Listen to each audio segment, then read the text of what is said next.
So welcome to Launch into 2020-2021 Secondary Canvas for the Experienced Users.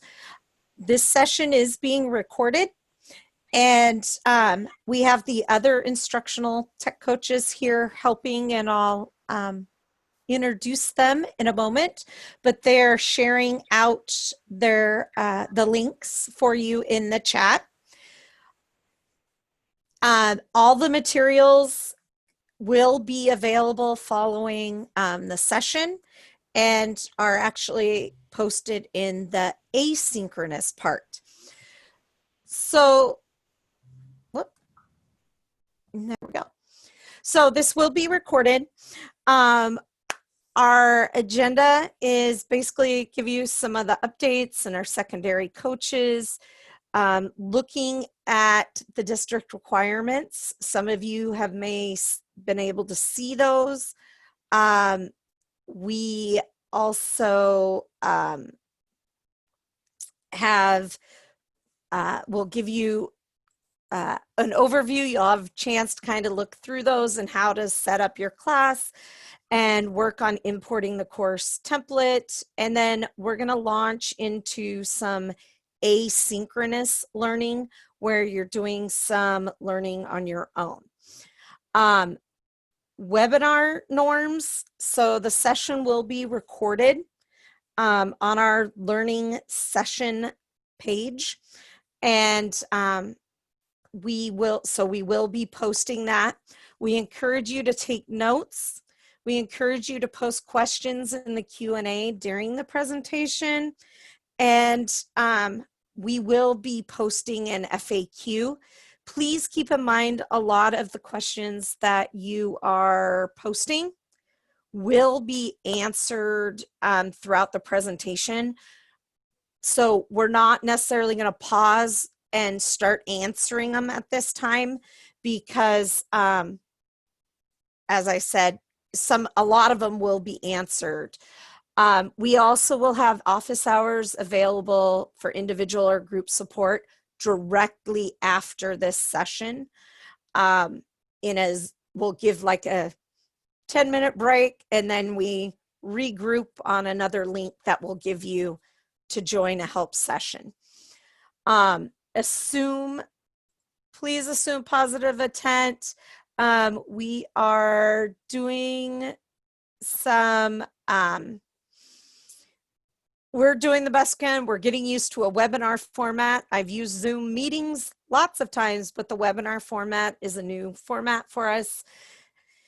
And it is a lot. There are a lot of people here and a lot of information to go through. So, patience, we are here to support you. So, the next part is your secondary instructional tech coaches. So, I am Krista, and I support Scriber Lake High School in Edmonds Heights. Julie Paddock, who is supporting and kind of monitoring the Q&A section. She supports Meadowdale High School, Edmonds Woodway High, and e-learning. And then Mara Vlasic is supporting Linwood High and Mount Lake Terrace. She's running the beginning Canvas users session. And Dana Marsden, who is new to join our team, she's actually taking the comprehensive middle schools this year. Briar Terrace, Alderwood, College Place, and Meadowdale Middle. And she joins us straight from classroom over at Mount Lake Terrace High School. And she's also helping in the beginner session right now. For the K-8s, we have until November, Jason Alod is covering Madrona K-8.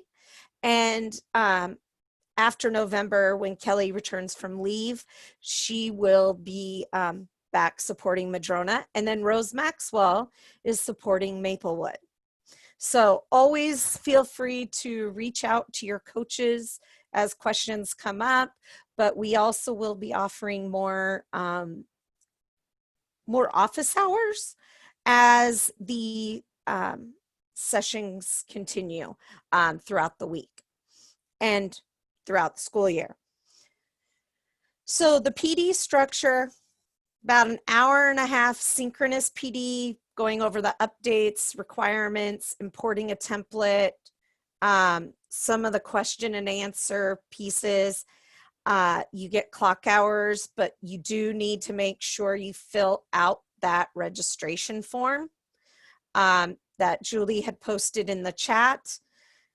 And so make sure that that registration is posted.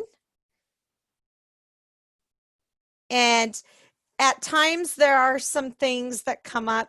If you go into the PD portal and you go to register, as long as you use that course number 4056, it may pop up and say it's a Meadowdale High piece, but that's a glitch. The course number is correct. I don't know why it pops up for some people as saying it's a course for Meadowdale when it's not. It is for this course. But please sign in on the attendance form. And then asynchronous PD, it's completed through our Launch into Canvas course. This is why it's important you fill out the attendance form, because that is how you will actually be added to the class.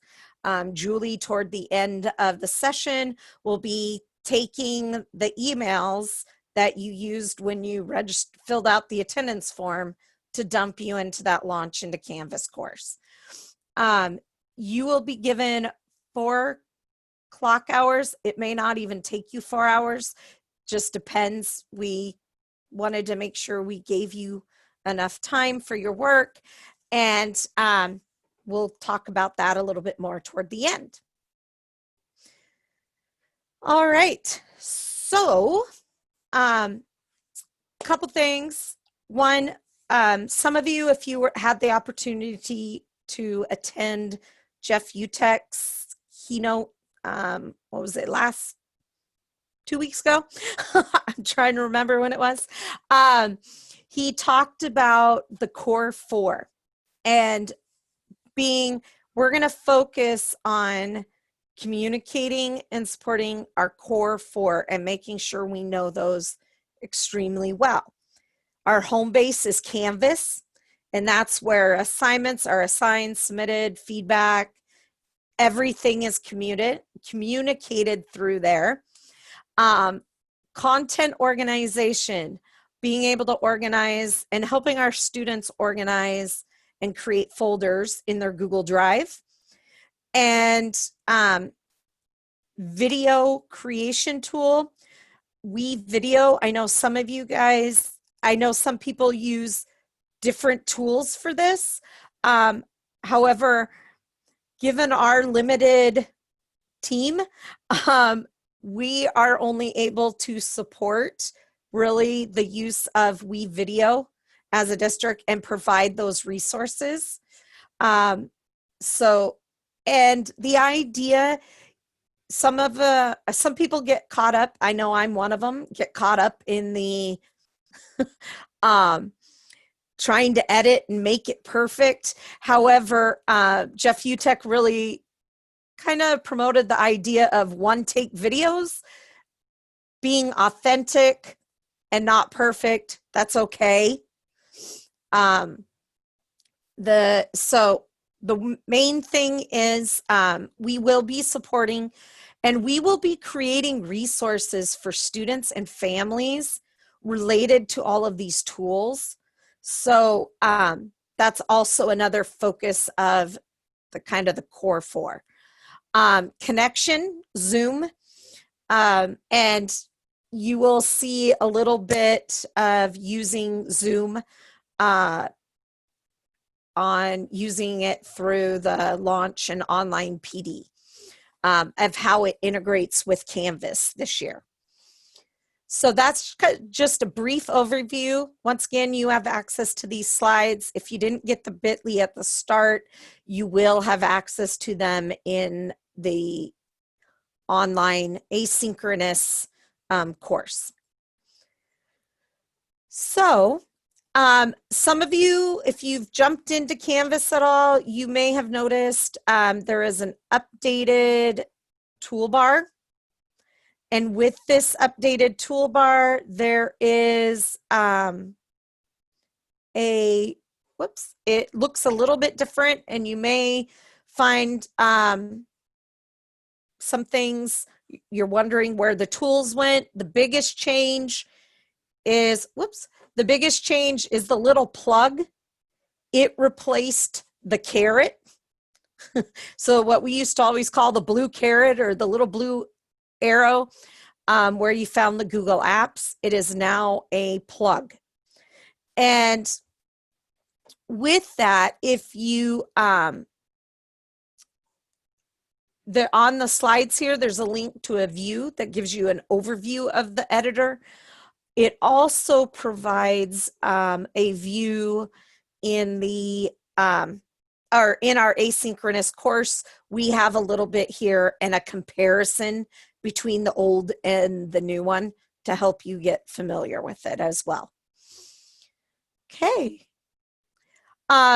We also have a staff resources site. This is, if you haven't checked that out, we did have it put together last year as well.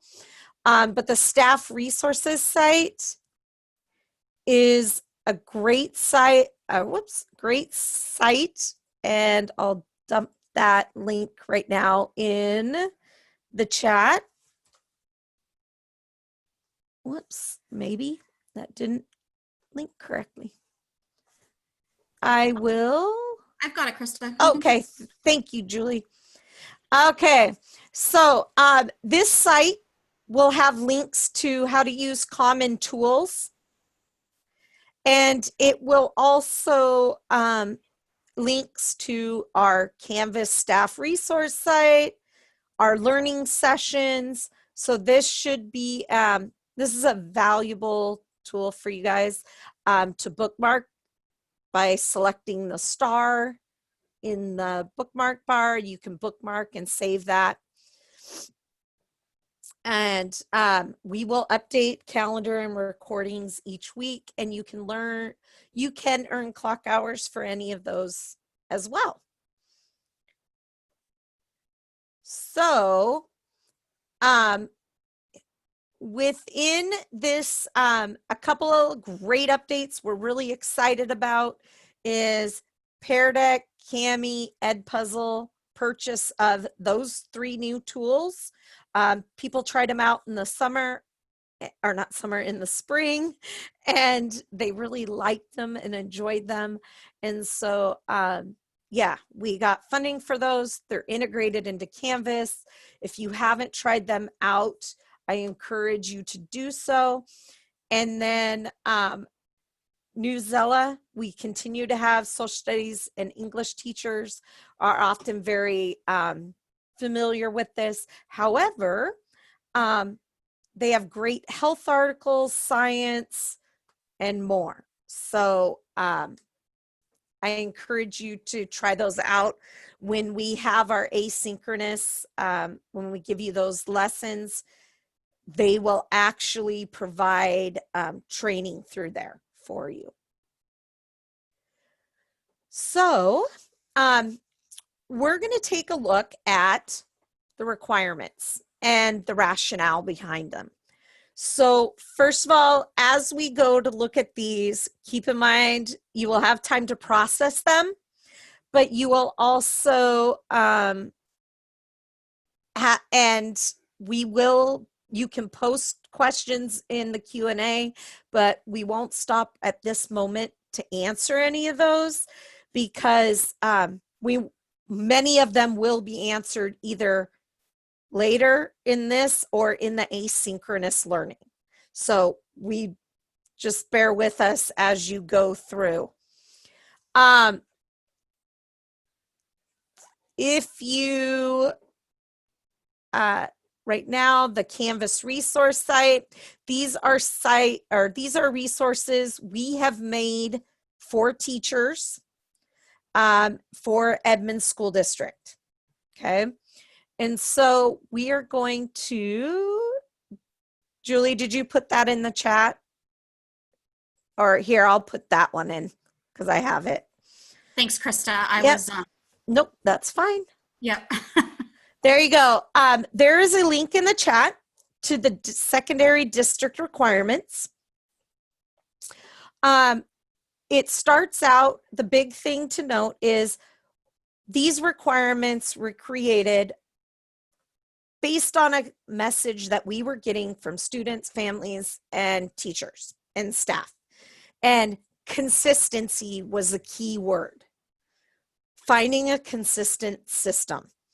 And with that consistent system, we wanted to make sure it was something that would work for families and students. And that is the big shift, is trying to make sure we're thinking about our families and what's easiest for them to support their students. With this, many of you may or may not know that families can actually, many of the families that are observing their students in Canvas do so using the app that is on the phone, on a mobile device.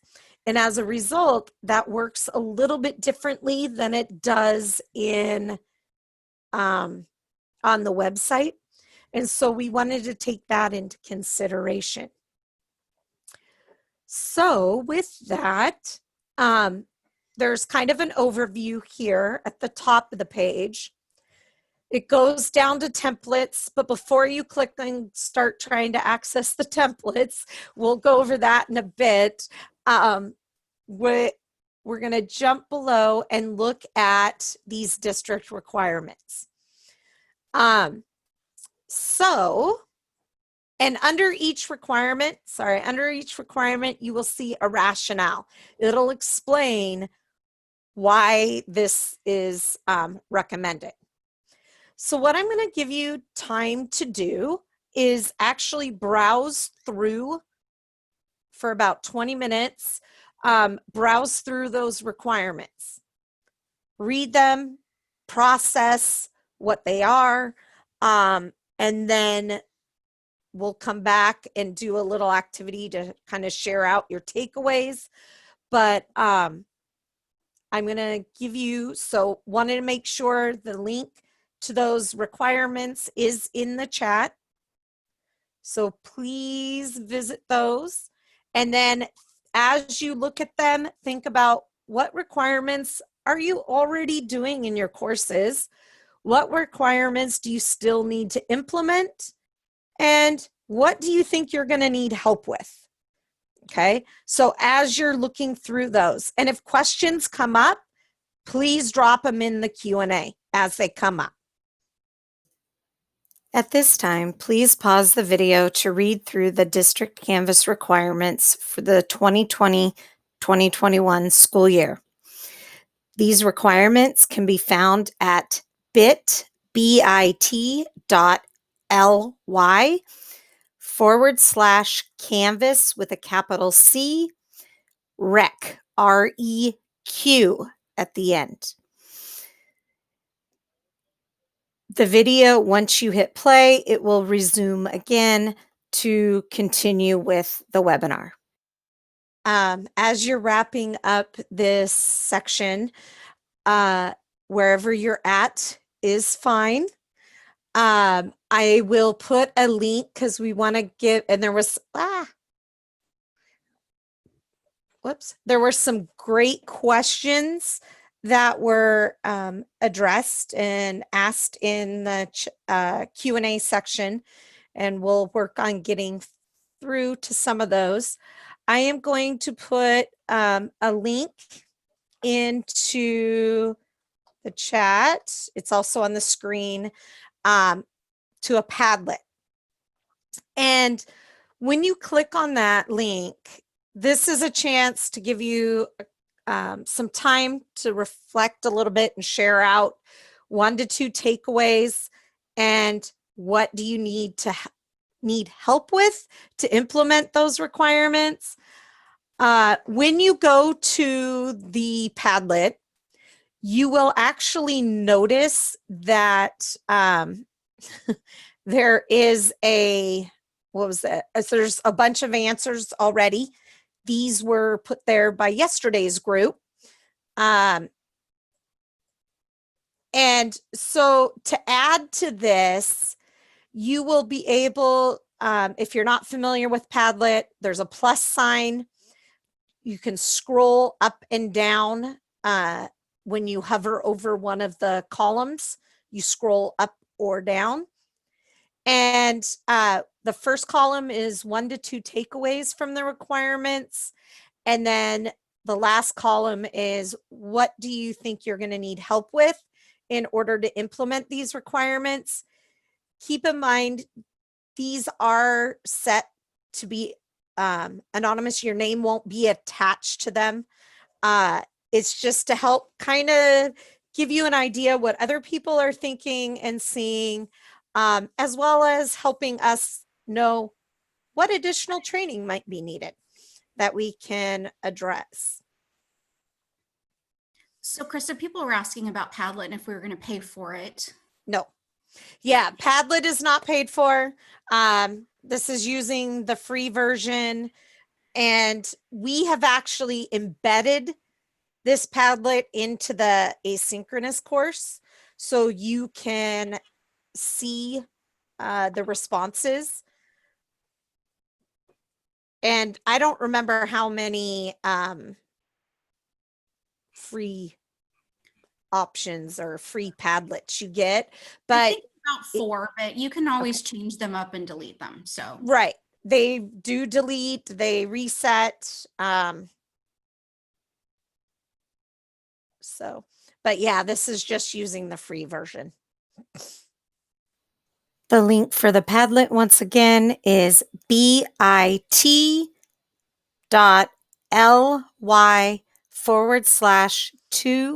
capital E capital O lowercase y lowercase t capital Q 3.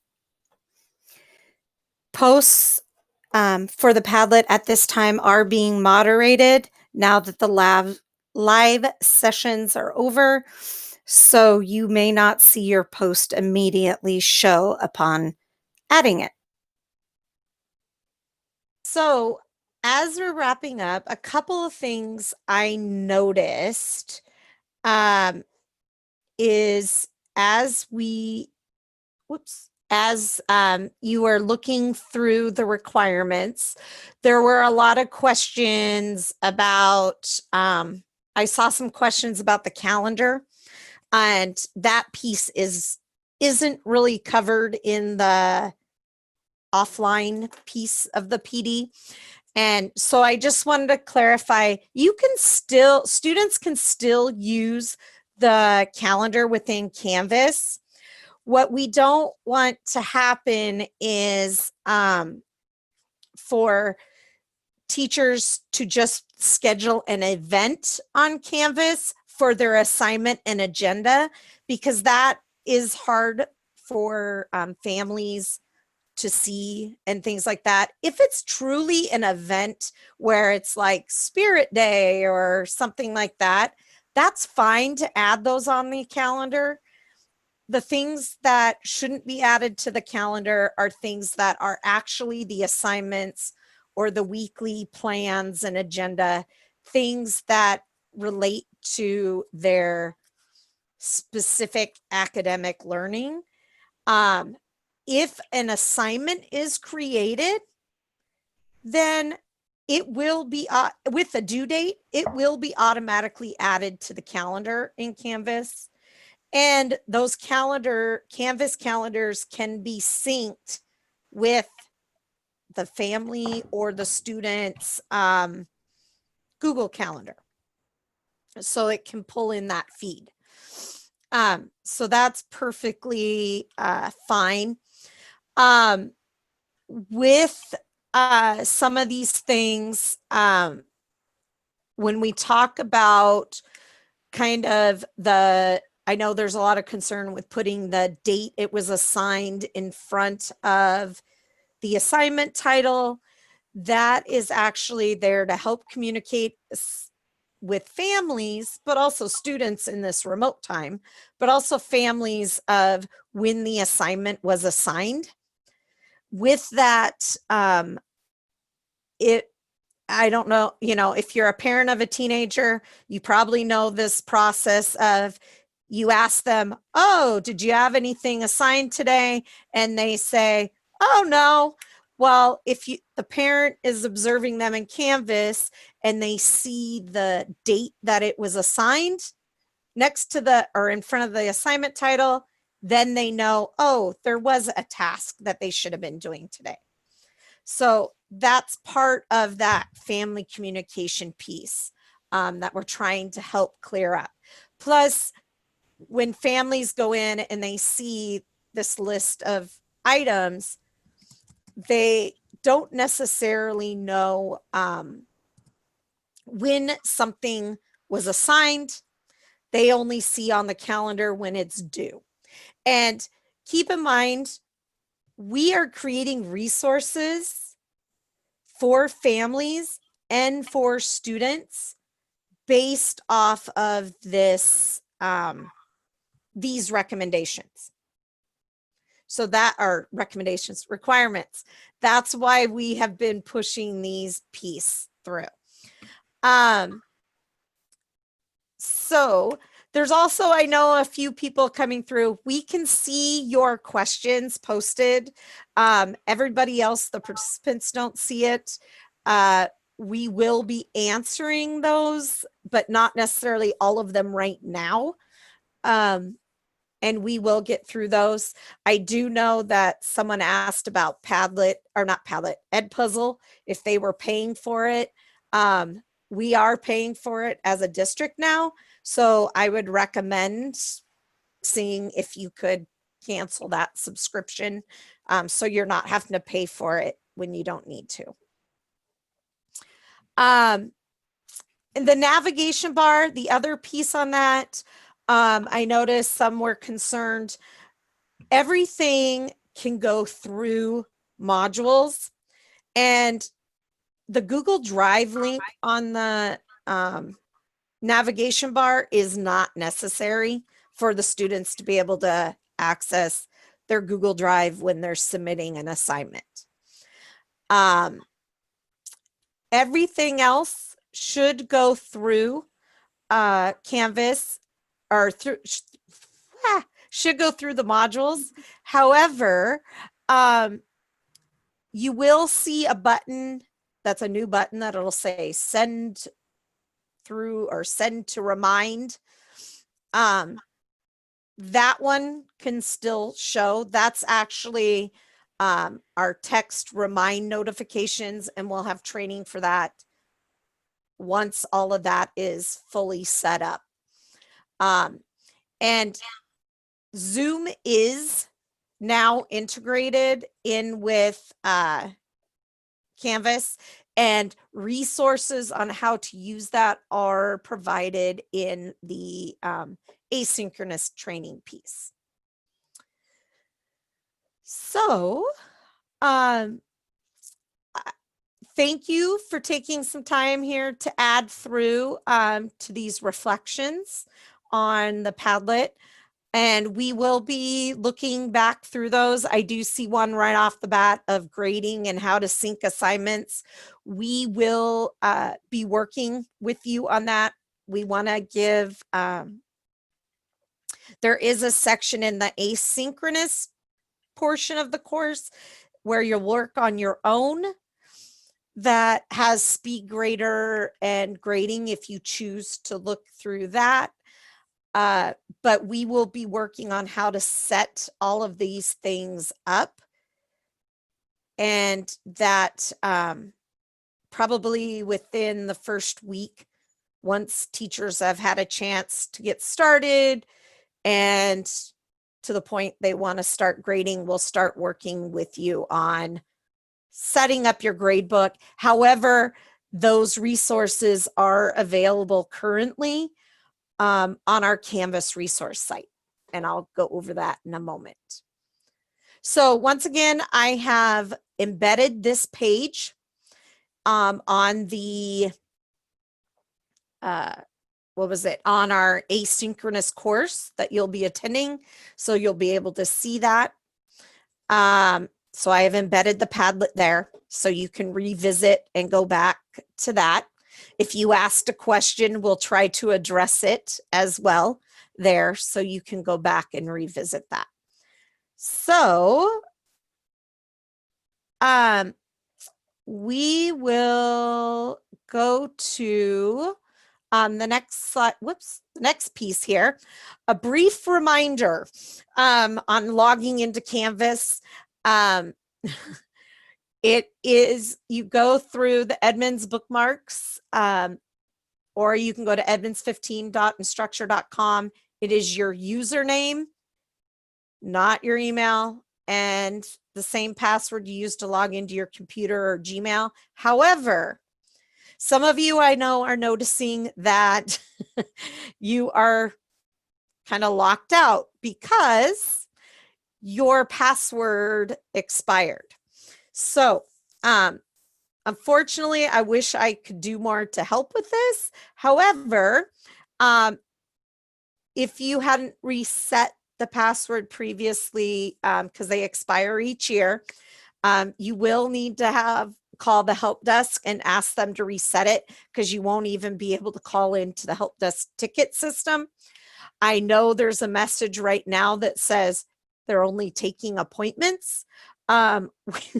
We will find some of that option as well, how that you can request pieces of that or to regain access, because I know that is an issue, and I apologize for that.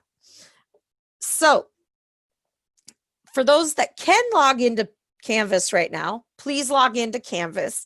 If you are not able to because your password is expired, please follow along, take notes, and we will also have this recording posted.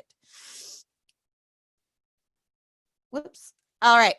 So when you go into Canvas, one of the things I want to call out to you that many may not have noticed is down at the bottom of the account navigation bar, the gray part, is a little life ring, and it's the help menu. And it links you to several different resources. This gives you a quick access to our teacher resources, and it gives you quick access so you can also see the resources we're offering students and families. These are resources that we have created specifically for Edmonds School District. Now, some of the videos on the Canvas resource site are in the process of being updated, because with the change of the navigation bar, we needed to update the ones that were there to reflect the new changes. So students, if they select the little help button, they will see a link to their student resource page and to the family resource page. Okay. So that is something that's kind of important to remember here. So semester templates. I'm going to show you how to get to there. So when you are in Canvas, there is a button down here that says Commons. If you select in the account navigation bar, if you select Commons,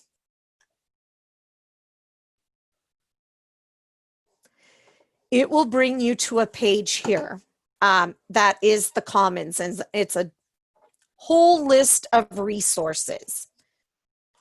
If you type in in the search bar, ESD 2020. And I'll zoom in on that for a sec. So what? With a space, because I don't know what that was. uh, so ESD with a space 2020, you will see a list of all of our templates. You want to choose the template that says ESD 2020 template course first semester. We only have first semester done currently. We will have second semester done before second semester starts. But currently, first semester is completed.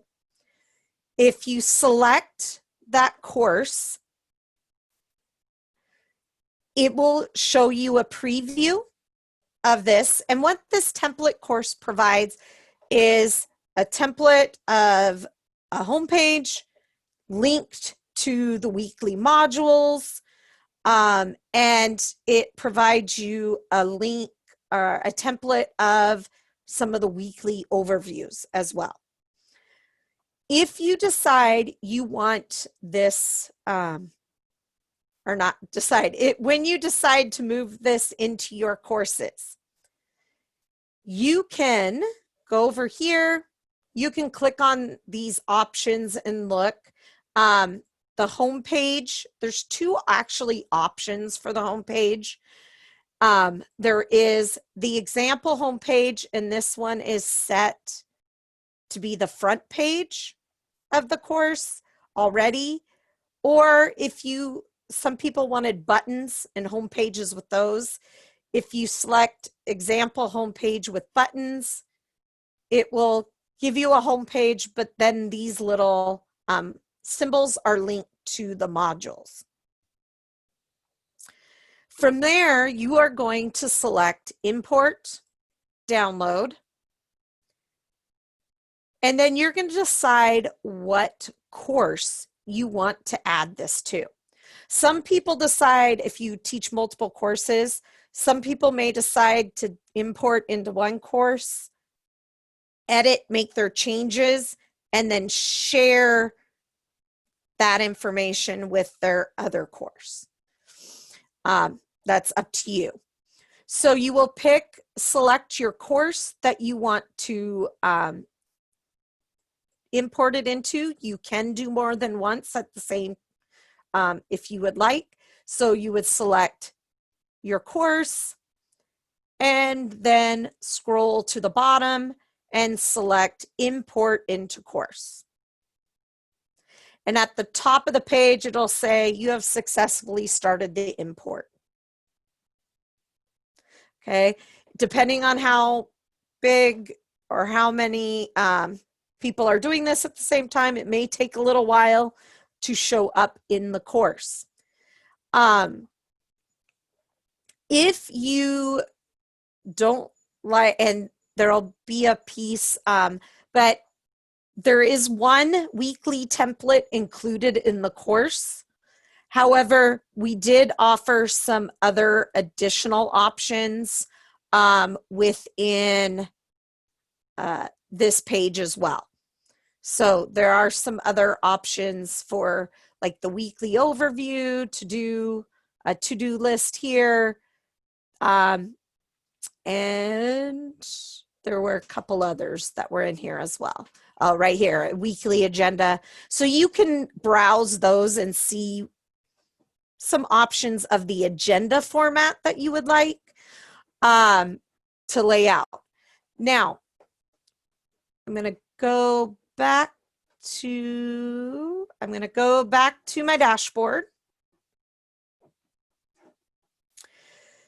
Your courses, unless something on the registrar and you haven't been assigned to a specific course at the time of the sync, you may not see them, but you should see your courses, but they'll be at the bottom.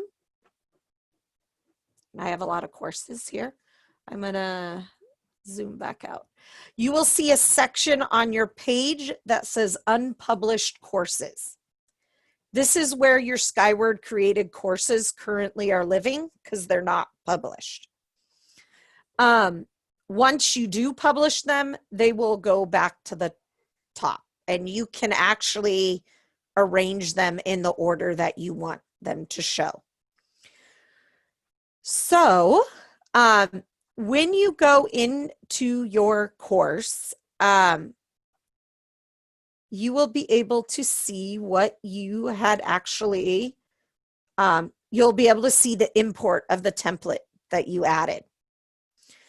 So within this, it'll have your course page and reminder any page. You will see an edit button. You can go in. You can, you can select the little, there's 8 dots down at the bottom right corner of the editing box, so you can resize, but you can change the image if you want. You can change, add your information, and then these are quick links to the modules. They're already built for you, but then you can update your page to match what your need for your course is. Keep in mind, I know a lot of people are going, whoa, that's a lot of information on the welcome page. However, one, linking the modules to the, having a homepage where modules link allows families on the parent app to actually be able to access and see the modules and see more than just assignments. 2, this is the information, this is the quick information that families want to know. What information do they know? What content, how to contact the teacher? What is the current quick access for the week learning? The resources for family and students, you will see a course information page. This is important piece to update. You could put a link to your syllabus here, or you could have your syllabus in that module link separate. Please don't use the syllabus link on that's built into Canvas, because that is not easily accessible, and it can contain a lot more information that isn't necessary. So we want to streamline it. We also want to, if there are learning resources, say you use an online textbook and there's a specific login that is needed to access those resources, please include those in here. Link to the text, how the student needs to log in, their username, and say they're just using their same username and password that they always use, that they use to log into Canvas, if that's the case. But we had a lot of communication and emails from families that asked, how does my student find the textbook? How do I log into it? How does the student get access to those? So we want to try to provide one place where students and families can go if they forgot how to kind of log into certain pieces. Okay. We also have the family resource site for Canvas linked here as well. So you can go in and edit and build from that template. It's all set up for you, ready to go. So some asked about the announcements piece. Also, the announcements, if you notice right here, it says recent announcements. It is set so your top 3 recent announcements will always show at the top of the course. Your announcements should only relate to communicating brief things. This should not be where you're sending out your assignments You should be assigning those through the modules. This should be a quick and simple reminders, aimed more at the students, whereas the Remind app, when it's ready and set up, there'll be a link here, and you'll be able to send a text message or a message through Remind to families. And as I said, more information will be coming out about that. So, we also, the steps for importing the course are here on the slideshow. So you can go back and revisit that. It also is in our online course. So if you've already started building information, or you want to find course content from your other courses that have previously kind of been archived from last semester, we have directions in here on how to import information from your sandboxes or from any of those past classes. And it's you go to the class that you want to go to first. So if I wanted to import content into this one, I would open my course. I would select settings. I would select import course content and copy a Canvas course. And at that point, it will give you a drop down of your Canvas courses. Do not check adjust dates or events and due dates. Do not check that. What it will do is crowd your calendar, and it guesstimates what date for the due dates for all of your assignments. So you do not want to check that. If you want all of the content for your previous course, you will select all content. Okay, but once again, those directions are linked on these slides as well. Okay, so that was a really quick refresher overview, because I know this is something most of you do only like once a semester. So sometimes that gets kind of forgotten. So I'm going to go over a little bit of the asynchronous course here. So it's completed through what we call our Launch into Canvas course. There'll be up to, well, we are giving 4 clock hours. It may not take you 4 hours to complete it, but it continues learning and understanding some of the features and requirements on with the pieces of the district requirements, sorry.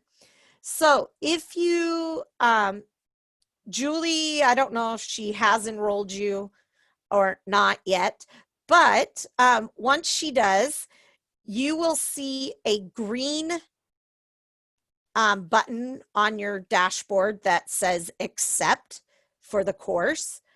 When you open the course, it'll take you to the home page here. Now, you will there's 2 different learning trajectories. There's Canvas for beginners, but then there's Canvas for experienced users. Since this is the experienced user, you want to kind of scroll down. If you feel like you need to go through the beginner piece, feel free to do that. Canvas for experienced users, all users will go through. It explains the first module path is using a lens of accessibility. This is, everybody's going through this. It is actually really helpful to make sure you are aware of how the structure of things and how important it is to put directions in that rich content editor box or text box, because it allows families to actually see it, and those that need it to be interpreted can use translation tools to interpret. So keep that in mind as you're going through that piece. If you participated in the Canvas for All Summer PD, you actually already went through the Using for Lens of Accessibility.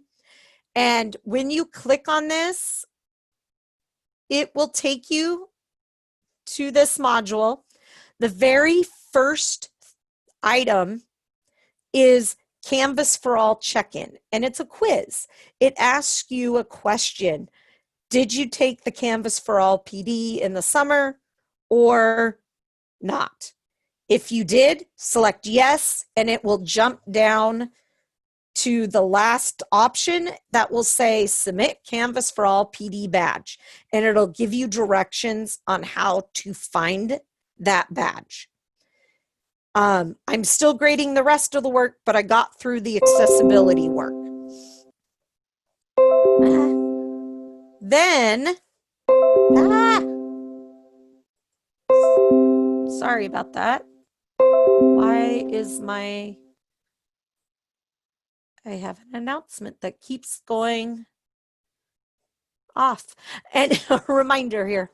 All right. So if you did not attend the Canvas for All course, then you will be taken to do these these parts of the courses, the next several pieces of accessibility.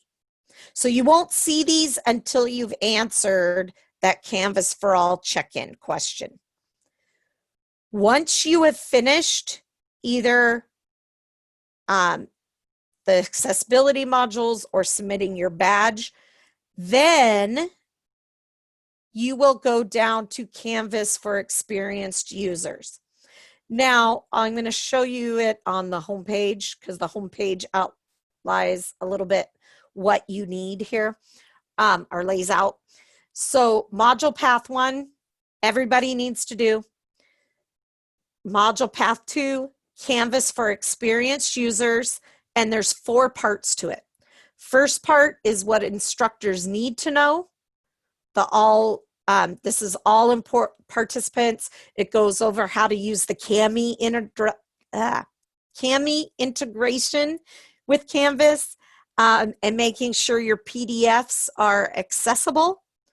It goes over, gives you a preview and a comparison of the old and new rich content editor.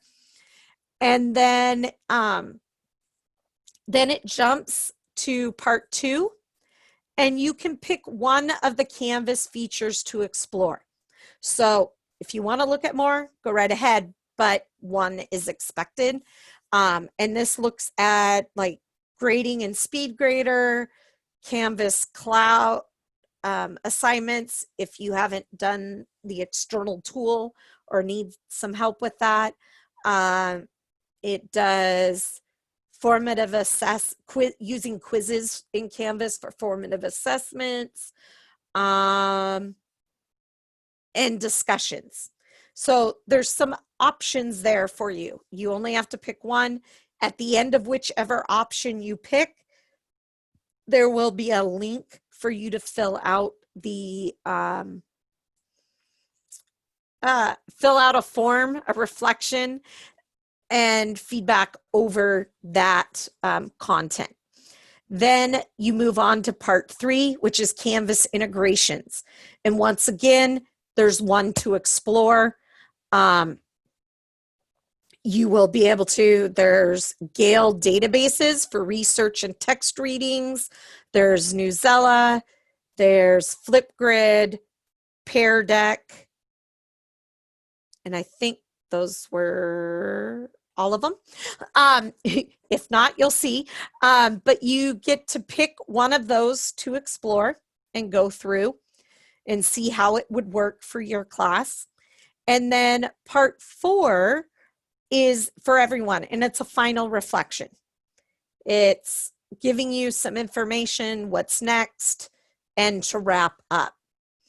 For those of you that are wondering about the Zoom integration, when you go on the modules page, the very first option up here is reference materials.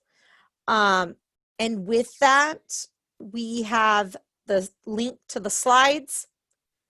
Canvas resources has links to the templates and the Canvas resource sites. Zoom and Canvas integration. This will provide you, there's video that shows you and written directions to show you how to use the Zoom Canvas integration. And there's 2 different ways to use it. One is the navigation bar. However, anyone in your course then can access it. The other is the, what was it? Oh, through assignments, external tool. And that one gives you a little more control over Zoom and how it integrates into Canvas. Then there's also some forms to request user changes in the course. So if you have a collaborative course, there is a form for you to select here because you want another teacher added to your course. Keep in mind, if you want a teacher added to your course in a teacher mode, and it is a Skyward created course, they also have to have grading privileges in Skyward. Otherwise, we can only add them as an observer. We can add an observer. There's one of those. So if you need to add a para or one of your co-teachers, you want to view each other's classes, complete there. I also have included a form for eventually for student teachers and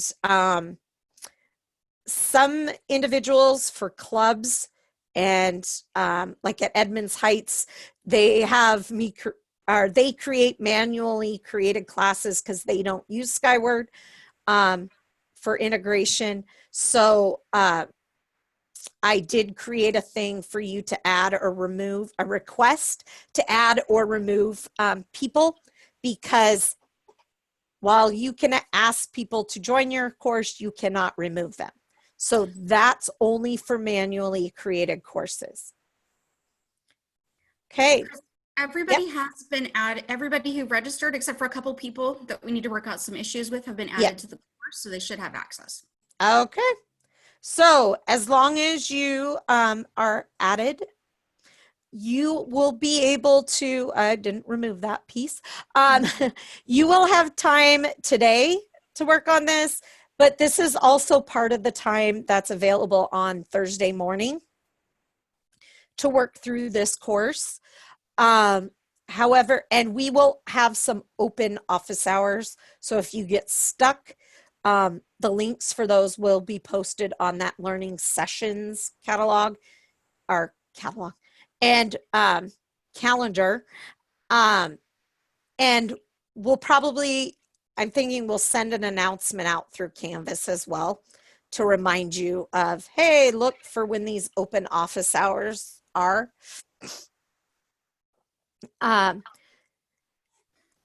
In terms of, I do know there was one question I wanted to address. It was where that family and student resources module, and the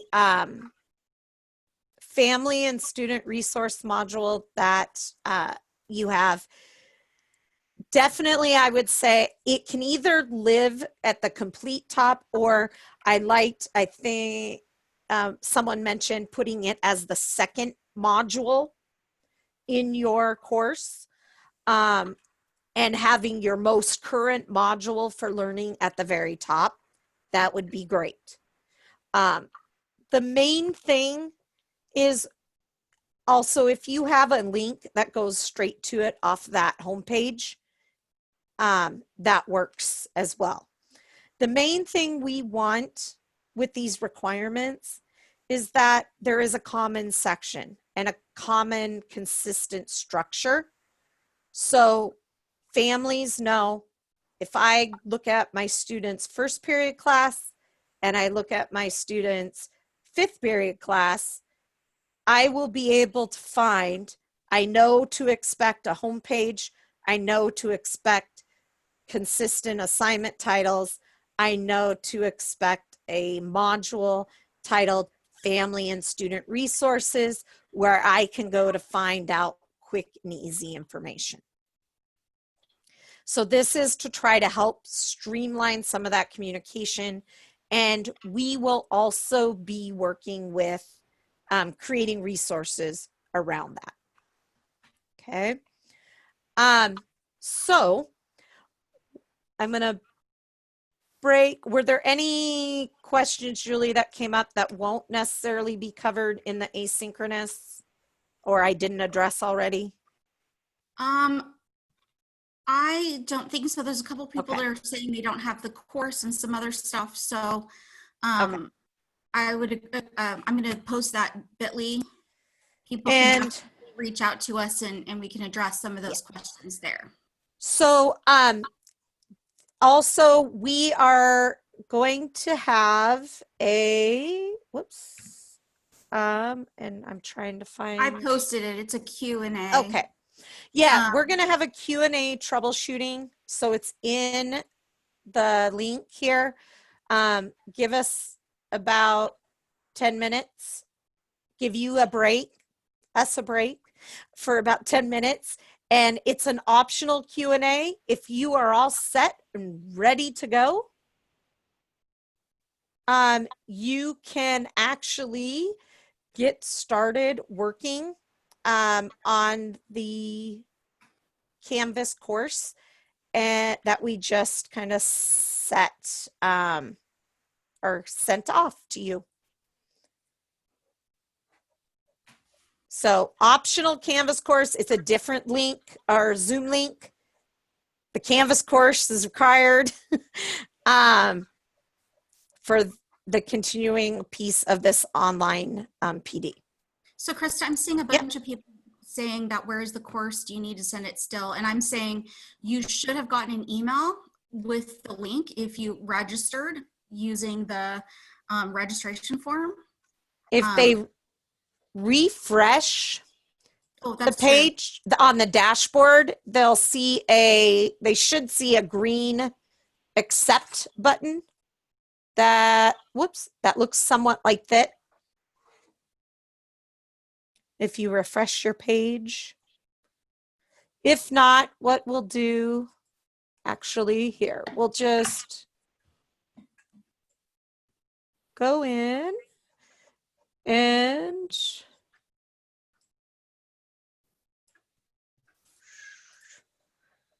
I will put a link here for those that are having problems seeing the course added. There is a link there that will allow you to enroll in the course. Thank you, Krista. That's awesome because I see a few people who were saying something about the link was working. You do have to be logged into your Google account. So, which if you're working on a personal computer might be something you have to do. That was so if you weren't able to get in, because there are a lot of pending invitations there, I did include that enrollment link. All right. Thanks, Krista. So yeah, in about 10 minutes, anybody who still had some outstanding questions, please join us. And and these are for troubleshooting type questions to go over the kind of you're having issues signing into Canvas, unless if it's a password reset issue, we can't help with that, unfortunately. If it's getting access to this course or your courses to be able to edit the templates, or help with questions on the asynchronous, or if we just didn't get your questions answered, and maybe you had something that's going, I need to know this before I move on. So that's what this session is, to kind of help troubleshoot you and get you going and running for the asynchronous on your own learning piece. Which all right, is the Canvas course. So yes, which is the Canvas course. All right, the links to the slides are also in the we can put the link to the slides back in here, but they are also listed on the new, or in the asynchronous course as well. So, but keep in mind, it is a new meeting. Whoops. Copy link. I'm already on it. Okay. Thank you. All right. Yep. So, other than that, we will see you at about what, 9:15? 9:15. Yep, 9:15. All right. All See you right. all soon. Okay.